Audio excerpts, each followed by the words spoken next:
So Kunkui is a Thai word that means to know intimately. And KDI is a nonprofit and an interdisciplinary design firm that seeks to know communities intimately as partners, so that we can work together to advance equity, as Lauren described, in the neighborhoods and cities where for far too long equity has been absent. So in the course of the next 40 minutes, I'll do what any good lecture should do and tell you a little bit about who we are and how we practice. But tonight I'd actually like to start by spending some time talking about why we practice. Over the last month at KDI, I've had the rare opportunity to spend some time with my awesome colleagues, several of whom are here tonight. Thanks for coming. Away from projects and administration, talking about all of the other things that there never seems to be time to talk about, including this question of why we practice. And while the answers shown here represent the individual's reasons why we practice, they could just as easily stand in for the firm's answer to that question.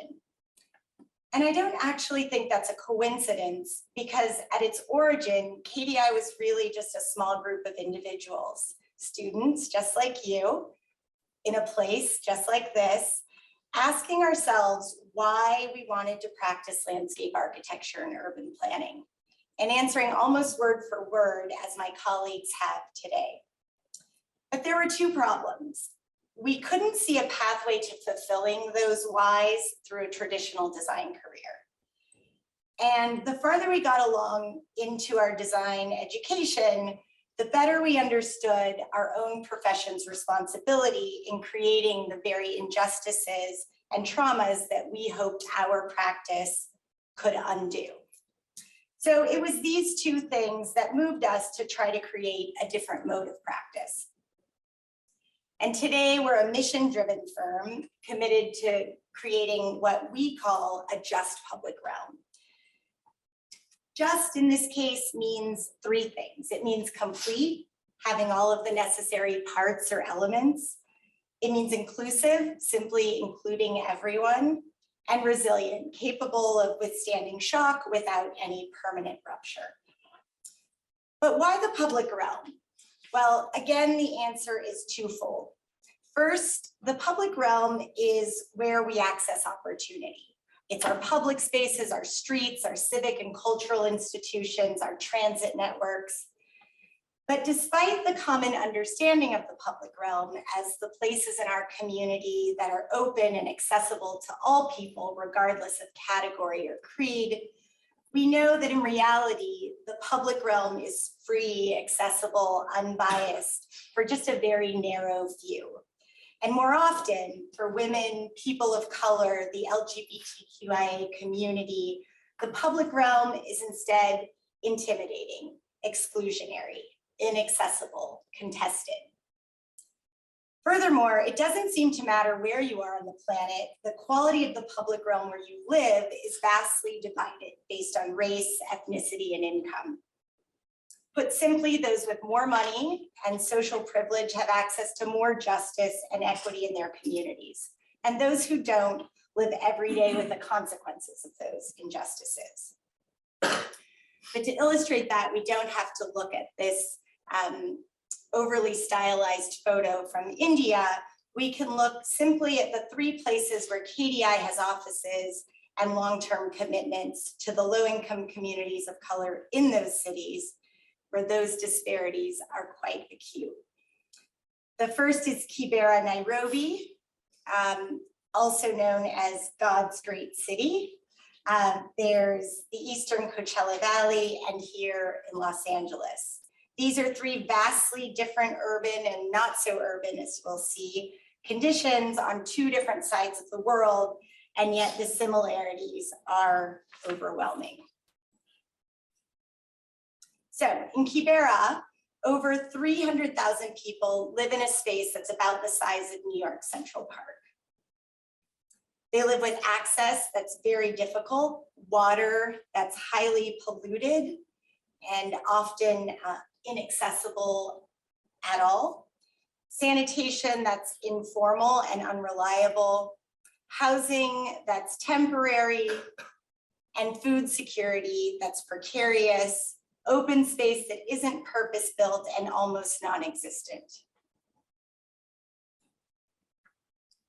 In the rural farm worker communities in the eastern Coachella Valley, just miles from where half of this campus might have been last weekend, and next door to wealthy resort towns like Palm Springs, tens of thousands of people live with access that, again, is underpaved and under accessible, water that has arsenic and needs to be purified even to take a shower, sanitation that is provisional, sometimes in ponds like the ones you see here, food security that, despite being the place in the country that puts the vegetables on the table of half of the state, very hard to come by in the local district.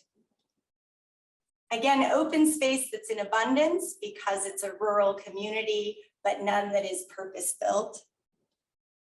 And housing that, once again, is past its expiration date and very unsecure.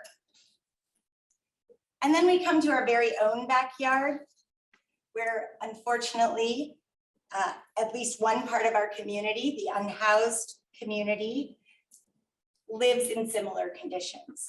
Up to 40,000 people on any given day, again, live with access that is cramped and crowded, water that is hard to come by,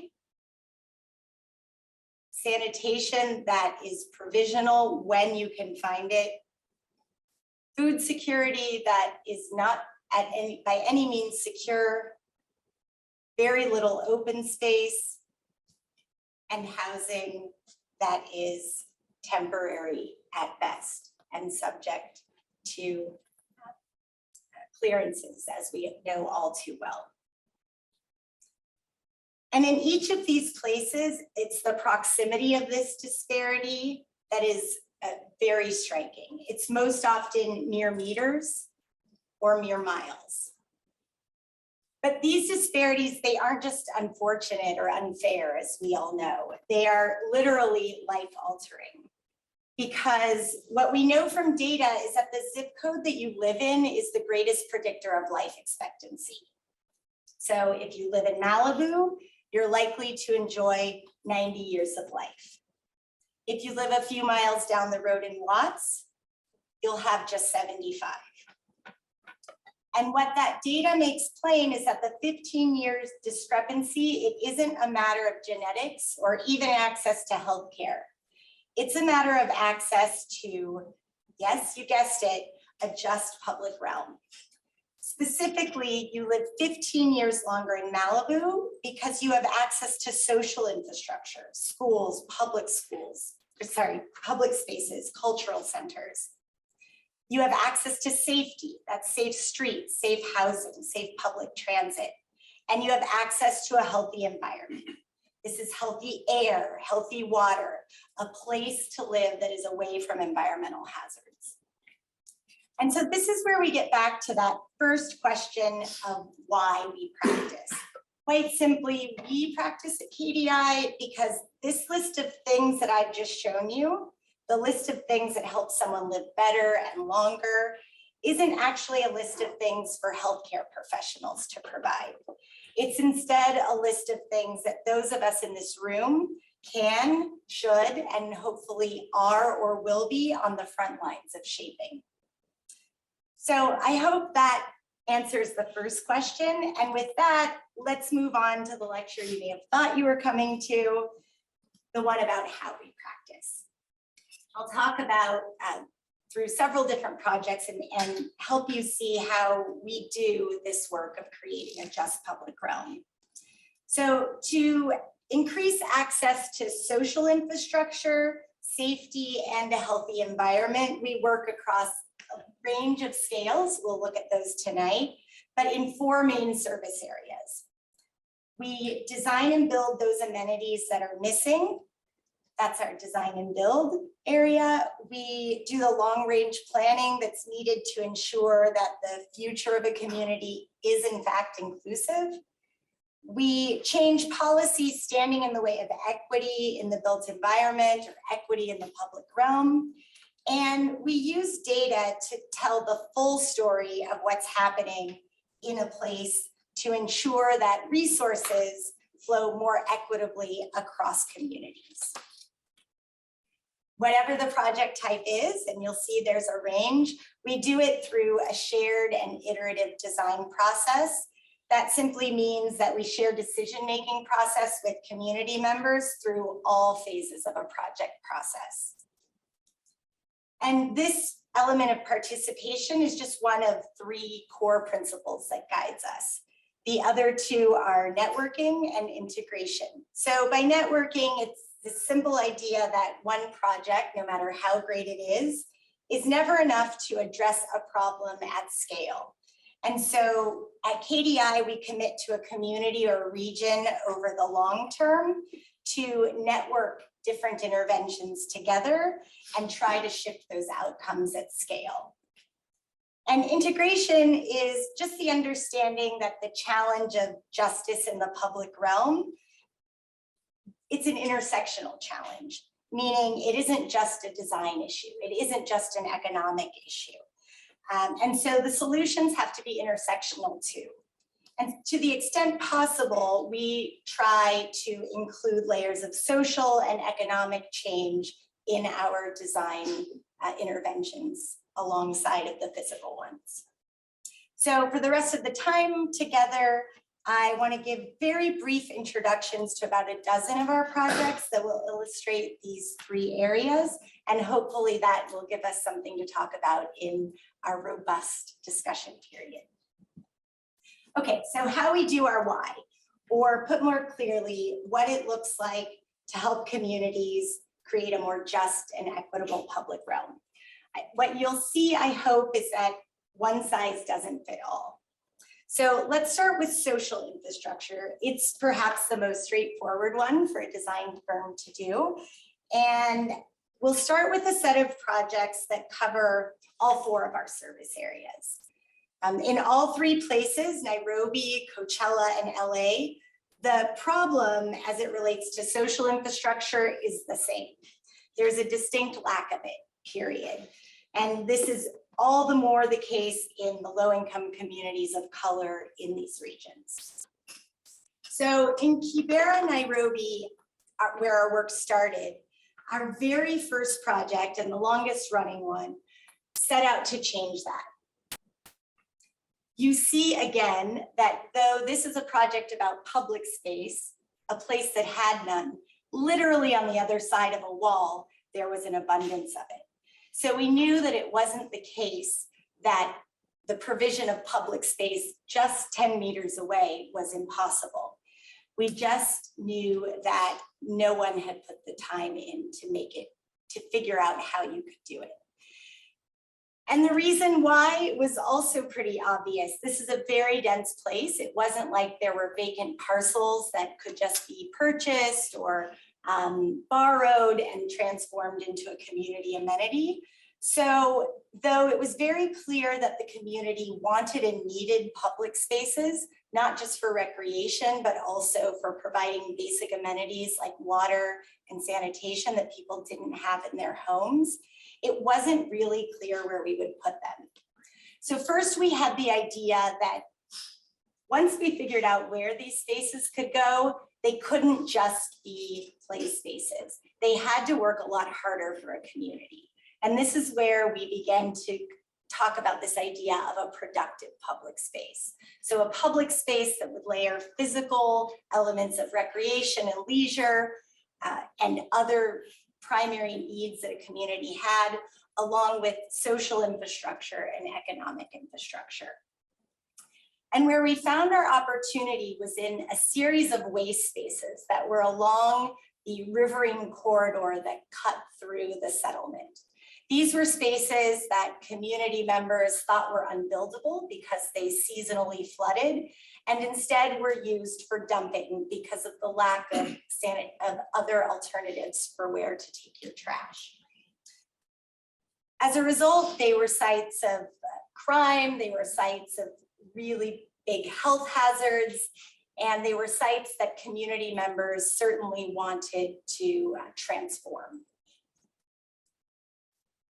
The Kibera Public Space Project then began to work with community groups who had ideas for how those spaces could be transformed. So that first site that you saw became a very simple but quite active public space that, as you can see, had a variety of elements across physical, social, and economic infrastructures. You can see it's really simple in material and design, and that was intentional. The land in Kibera is owned by the government and not something that you can, quote, permanently build on, though residents have been there for nearly 100 years. And so we designed a space that could be flexible, evolve over time, and maybe not even need to exist 10 or 15 years down the road. Here's that site today. It still very much exists and has gone through several evolutions and is still the first purpose-built public space in all of Kibera. But as we said, this idea of networking, one project, as great as it was, couldn't serve 300,000 people living in a space this big. So this idea of networking really started here. We thought that if we could continue to reclaim these waste spaces along this river that cut through the settlement, we could, over time, create a spine of infrastructure, not just physical infrastructure that would provide clean water and sewerage, but also this spine of human, social, economic infrastructure. Each of these sites, as you'll see as I flip through a few others, not only provides sanitation centers, toilets and showers, things people don't have in their individual homes, but it also provides vending kiosks, water kiosks, playgrounds, laundry washing pads.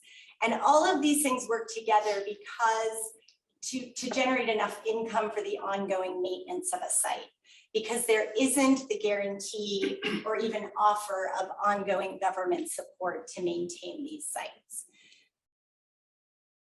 At the same time, in all of our work, because of that shared decision-making power, we also look to build long-term power with the community partners that we work with. And sometimes that comes through examples like this one, where we work with residents, train them in a particular skill. That could be carpentry or brick making. You employ that skill as part of the site construction process. And then that skill is something that that those residents can take on after the project is complete. So today we have 12 public spaces in this network. They're all in different sizes and have different amenities based on the community partners' needs. But they really do now, taken together, begin to create this infrastructure that for many years was absent. I think what's most exciting is the human network that's been created. There's a political organizing capacity among the resident groups that manage and operate each site to collectively come together when there's a political need or demand at the scale of the settlement, and have real influence in a way that they couldn't have done as just one community group on their own. So that idea of looking for opportunity in underutilized spaces seemed like something that could be relevant in more than just Kibera. And as we began to work in the US, we were told that in the Eastern Coachella Valley, that idea might be very relevant to what residents were organizing for there. In the Eastern Coachella Valley, as you can see, there is plenty of open space, but again, we found we found ourselves in a region that had not one purpose-built park within a 20-mile radius when we first started working there. As you can see, even within the trailer parks, which is the dominant housing typology in this area, there were the in-between spaces were not thought of in a way that they could meet other community needs. So in organizing with residents, we began to understand their priorities. And again, it was beyond just recreation and leisure.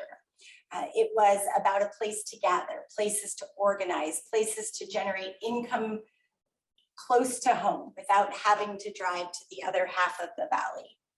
And so through a co-design process and through work with an architecture firm and friends of ours that are here tonight, we were able to create this park, Nuestro Lugar. It was the first in what is now a network of public spaces in the Eastern Coachella Valley. And I think what's interesting here is we had to go beyond the role of just designer and even community engagement partner to really make this happen. We had to wear the hat of financier, of fundraiser, of political advocates to get all of the pieces in order. And what we were able to do to ensure the long-term sustainability of this project and the others in the network is ultimately influence the Parks and Recreation Department in this area to change their way of working and look for and demand a more community-driven process, but also change their way of funding projects. So that before, when their tax-based funding model wouldn't support creating projects in this region, through our first project, they've learned a way of fundraising through grants and other sources, and that's allowed them to now create a whole network of these public spaces. This is the second one. Other project partners, Esther helped us on this project, and the first phase of it is complete. The second phase has not yet begun. So this idea of a lack of public space seemed also very prevalent in Los Angeles. And ironically, it was the last place we started to work, our own backyard. But it was a statistic like this that caught our attention. In LA, half of the city doesn't have access to a public space. And the half that doesn't have access, not surprisingly, is almost completely the half of the city that are the low-income communities of color. So when we sought to apply the same model of networking public spaces that had worked so well in Kibera and in the Eastern Coachella Valley, we again ran into a roadblock. As we all know, nothing is cheap and nothing is accessible when it comes to land in Los Angeles, no matter what part of the city you're talking about. And to build a public space in Los Angeles takes years, not 12 months, not 18 months. So we wanted to think about how we could bring public space access to residents now and not have to skip a generation while we were doing these very long-term projects. So again, we were looking for opportunity in waste spaces, and we found two great places to start. First is on our streets. If there's one thing that LA has an abundance of, it's streets, an excess, some might say. And what we knew is that streets had very much a long history of being a place that provided many of the benefits of public spaces and parks. So putting those two things together, we developed a program with LADOT and then developed a play element, which we call the Wobble, to create a way for residents to say that they wanted to close down the street in front of their houses for 6 or 7 hours on a weekend, maybe once a month, maybe twice a month. And in closing it down, they would be able to convert it into a public space using this kit of parts that we call the BOP, the box of play. And within that box of play are these elements, the wobbles, along with some other shade structures. And as you can see, this element is highly versatile, not just for many different play purposes, but also it's versatile to meet the needs of people across a range of ages. The success of that program has been really clear, not just in Los Angeles, but in other places. And during the pandemic, we created a box of play for the Philly Play Streets program, which is a long-standing program that had been more focused on delivering summertime lunch and less focused on play. And this was a way to kind of increase what could happen in that program. The other place that we found opportunity was in the vacant lots of Los Angeles. What we didn't know at the time was that there were so many of them, and so many of them that were city-owned. So there are over 2,000 city-owned vacant lots. At the time that we started this project, even the city didn't know that they had so many vacant lots, and they certainly didn't have any easy way to access them. You couldn't rent them, you couldn't buy them, you couldn't borrow them. So we took places like this and again applied this idea of designing a quick and easy element that could very rapidly transform this underutilized space while we thought about, while we worked on the long-term plans for permanent conversion. And this kit of parts is able to, again, respond to the priorities and the desires of each individual community that adopts a lot. There are elements of participation throughout this entire program, which was something that, again, we had to go beyond our typical role as planners and designers and work as policy advocates in order to get to the place where we could allow residents to adopt these lots. We had to first convince City Council to change the way that lots were available to community groups. And so we, along with a larger coalition, almost none of this work do we do alone. We were able to get a motion passed through City Council that gave us a long-term lease on a number of lots that we could use as the pilot lots for this site, or for this work. And as you can see, they're very simply transformed and very provisionally, but the idea is that activity begins to demonstrate and prove the need for these amenities. And while they're operating in this provisional way, we are able to work more long-term to create a pathway to permanency. And so in our very first lot, the one that you see here, the community partner is now working with LA Neighborhood Land Trust to design a permanent public space on this site. And the last place that we found opportunity is along the washes, or that cut through our city, very similar to the spaces that we've used in Kibera. We're working both in Pacoima and also along Bayona Creek to reclaim some of these leftover spaces to meet needs of the community. As you can see here, the needs are certainly about recreation, but they're also about mobility, and they're also about economic advancement. Okay, so that's just a sampling of what a set of projects looks like that's really aimed at boosting social infrastructure. When it comes to safety, it's a long list of things that require improvement and adjustment. And so I want to look quickly at 5 projects here that touch on, I think, all of them.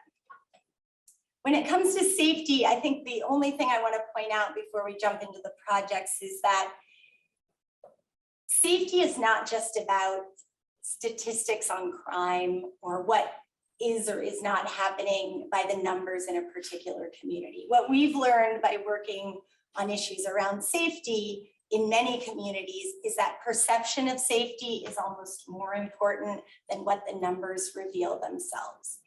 And so in all of these projects, it was really, the issue for us was understanding not just the real safety concerns, but really understanding perception and how design could address not just the stats, but also an individual's perception.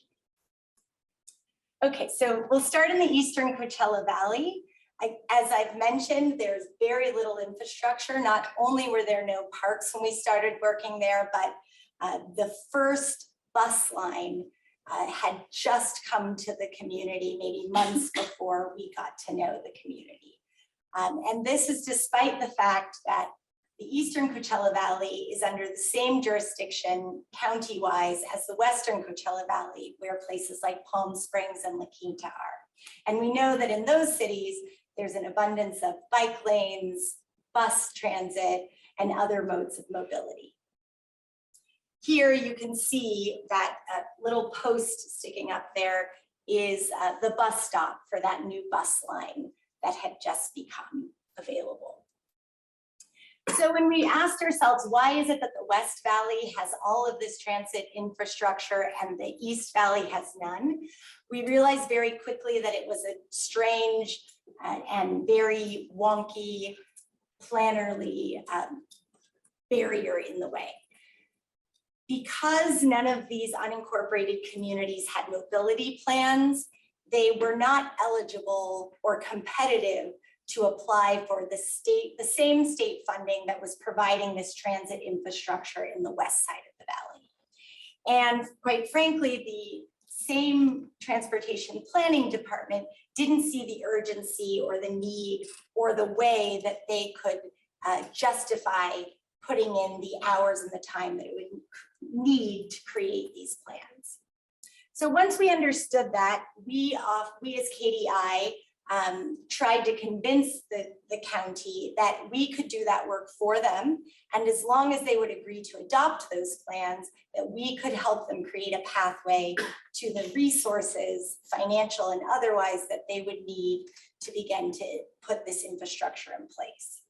So again, through a participatory process, and this is a project Lauren has been very heavily involved in, we were not only able to do that first mobility plan and have it approved by the county, but we went on to create 2 more and connecting them through a regional plan.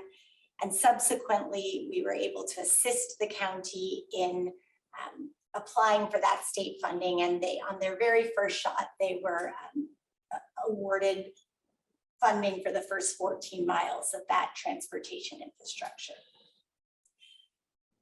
But as soon as we got that far, we realized, well, there was another problem, because even if we could get more of these bike paths and such in place, in the desert where temperatures are 120 degrees or more, you couldn't wait for more than a minute at a bus stop without melting. So we began to understand the need for shade and the urgency for that. So working with UCLA and again, several other partners, we started to first measure, and this is where data comes in, measure in term, everyone knew it was hot, everyone knew we needed shade, but decision makers do things once there are facts and figures in front of them that make it hard for them to look away. So the partnership with UCLA and their wonderful robot, Marty, gave us these numbers of what the heat impacts were to these communities. And through that, that gave us a runway to create just very simple prototypes and because it had to be temporary and art and not an official bus stop, structures like this one that would allow us to then measure again what the difference would be if we could put these simple structures in place. So this is that prototype, and this is the team. This was a great example of where building community power through one project spilled over into another.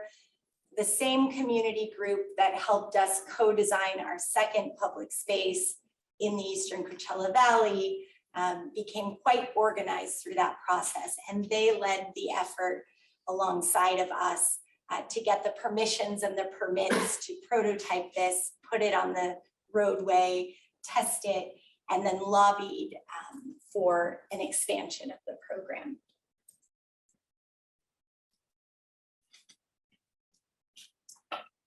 Los Angeles, believe it or not, has the same issue with shade, despite the many tree-lined streets that we might see in this neighborhood or in some other parts of the city. Half of the city, just like with parks, doesn't have any shade infrastructure. This also tends to be the half of the city that doesn't have good transit access or has inefficient transit infrastructure. So we've been working with the Department of Transportation, starting from a lens of gender equity in transportation and trying to make the system more accessible to caregivers, women, and other gender minorities. And in doing that study, we realized through a long data collection process that one of the main things that was keeping women from using transit in the way that they could was perceptions of safety and the inconvenience or the inability to access transit as a caregiver in inclement weather and or in a transit network that didn't have shelters. You can see what bus shelters look like in these parts of the city that also lack shade. And you can see the way in which caregivers have to navigate an inefficient system and set of infrastructure to do just the basic things. So again, through a community design process, we asked women to not only say how things could look differently, but where they would be. And then we began to prototype something that could very quickly, inexpensively, and easily begin to show us and test if perceptions and realities around safety and around heat impacts could change with a simple intervention. Interestingly here, for those of you that like to talk about bureaucracy, of the first range of prototypes, we really didn't even have to test whether a seat would be better than a bench or any of those things, because what we realized is that unless we could confine ourselves to the little perforated pole that you see on the sidewalk, we would have to deal with 4 different agencies and permitting processes just to get permission to try this. So this is where design constraints come in very handy. Our design constraint very quickly became do whatever you can, but don't touch anything other than the pole. And so here is the prototype. It is going to be installed really soon, this week, next week. May 8th. May 8th, in several places around the city. And then the last project I'll show in this section is really what happens when you begin to ask these questions at scale.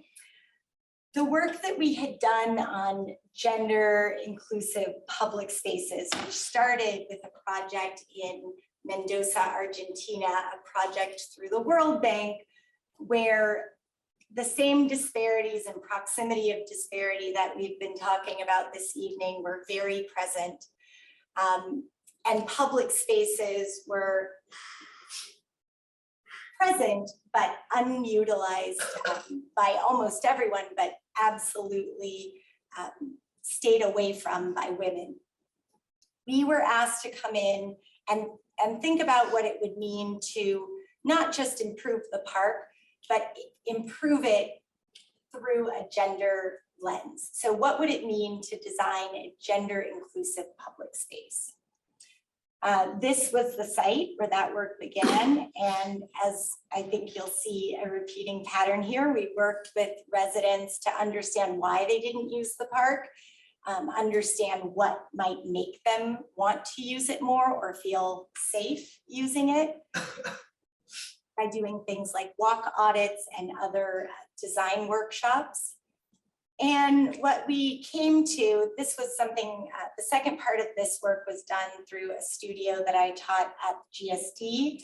And our students were able to come up with 6 different design possibilities for this gender inclusive park. And then the community plus the municipality did a participatory voting process, and this was the design that was selected.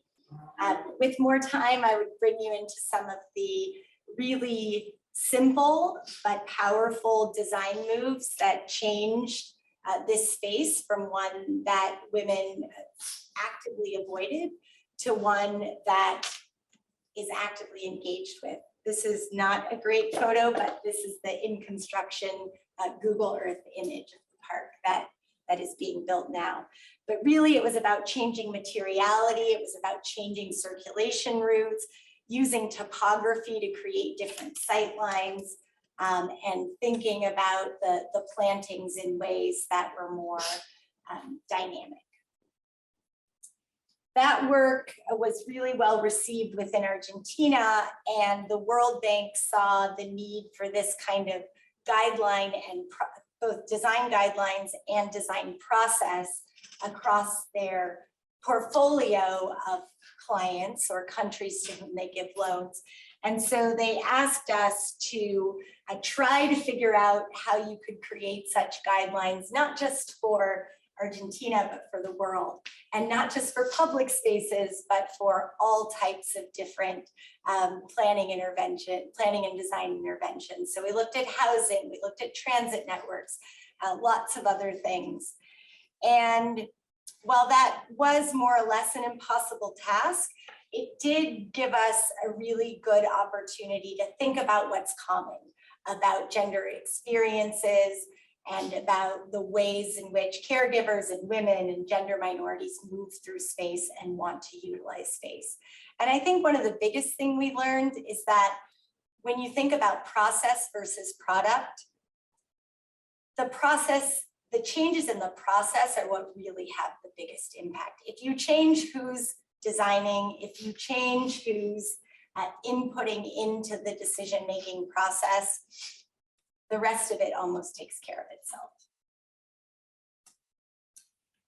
And then we don't do a lot of housing, but as you saw from that list of what moves life expectancy, safe housing is a big piece of it. And when we work on housing projects, it's usually as part of a larger team, a larger development team.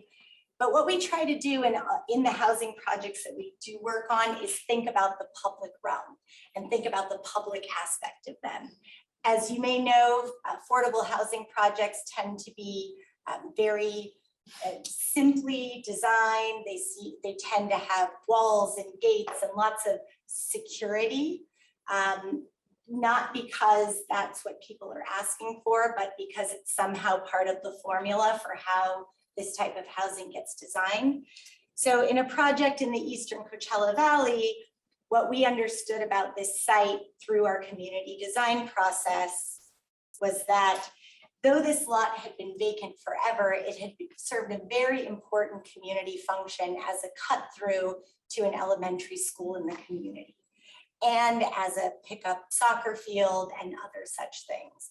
So in working with the project team, our real goal here was to preserve the public realm aspects of this housing development as it became a more inward facing private site. I think we have accomplished that. The park isn't constructed yet, but at least the construction documents may have accomplished that.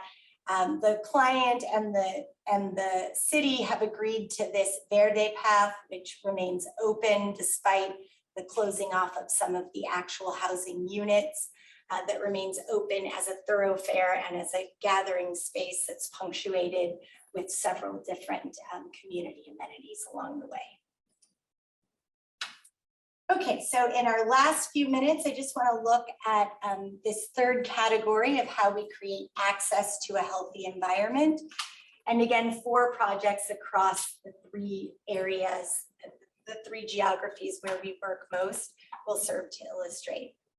So here, if I can think about the cross-cutting issues in these projects, it's that in no case were the decision makers unaware that there were problems, that there were environmental hazards, or that there were health risks.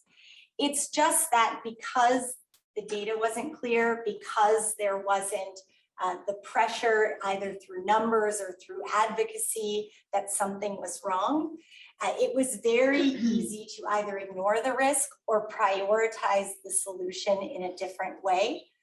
And that made it easy for us to say that our approach was first to clarify the story and then move on to try to change the infrastructure. The first project is from Kibera. As we saw in the first photos of Kibera, access is very hard to do on foot, on bike, by vehicle. In the 15 years we've been working there, there are now more paved roads. When we started there were none. As I see other board members here that were part of those early trips where just getting into the communities where we were working was a really hard task. Roads, you would think, would be a good thing in this community, but then when you think back to the history of planning and how we decided to bring freeways through the communities here in Los Angeles or across the US, you see that history is repeating itself here. This is an early concept for how the roads were going to be inserted into Kibera. And as we know from working there for over a dozen years, we know these ins and outs of these communities very well. And what we could see at first glance is that someone somewhere in an office took a yellow pen and started making lines, because so many of the moves here were topographically impossible. They were, from an engineering perspective, were all backwards. And so what we first did was we started to advocate for where those roads should go. We have a tiny little engineering team as part of KDI, and they got to work using data that we had collected over a dozen years of working to point out where those glaring mistakes would be made if the roads were to be built this way.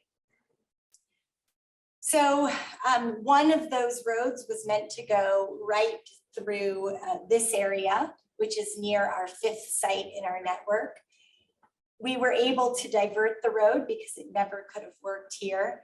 But as we did that, we thought that it was a great opportunity to begin to improve circulation to this site. So this is what it looked like at the beginning. It's a very steep hill. And as you can see, this is in the dry season. It's very hard to navigate. In rains, it's impossible. So we began to, again, work with the residents that we had worked with to build the 5th site, to really map where the flooding happened, when it happened, and how people wanted to move through this space. A lot of this work, because there's such a lack of data, is absolutely reliant upon community information, community historical knowledge of flooding and flood patterns. And through it, we began to design these early ideas for the Kibera Green Streets. We were looking to also introduce the first equivalent of an ADA accessible space within Kibera. And this is a project that is just recently started construction. The Salton Sea in the Eastern Coachella Valley is a very big physically and big conceptually environmental hazard for the region and well beyond the region, in fact. I'm sure many of you have heard about it here in Los Angeles. There was a time when you could actually even smell it from Los Angeles. The sea wasn't always that way. It had a heyday. It was a Hollywood getaway. It was a brief heyday, but it did have one. And very soon thereafter, it was plagued by things like this, fish die-offs and other issues caused by salinity and the pollution of the sea. and not to mention the shrinking shoreline. For reasons that we don't have time to go into, the sea has had a lot of political issues around water rights, and so all of the challenges of the sea since 2017 have only become exacerbated. What we know, and when we started to work on this issue, we knew from residents that the sea was the thing that was making the asthma rates and the hospital visits for respiratory disease double or sometimes triple that of neighboring communities. But what we also knew is that the thing that people were talking about and the thing that people were putting money to was the restoration of habitat and wildlife corridors. And so it was that imbalance where we thought we could make a difference through this work of making the story more complete and more transparent.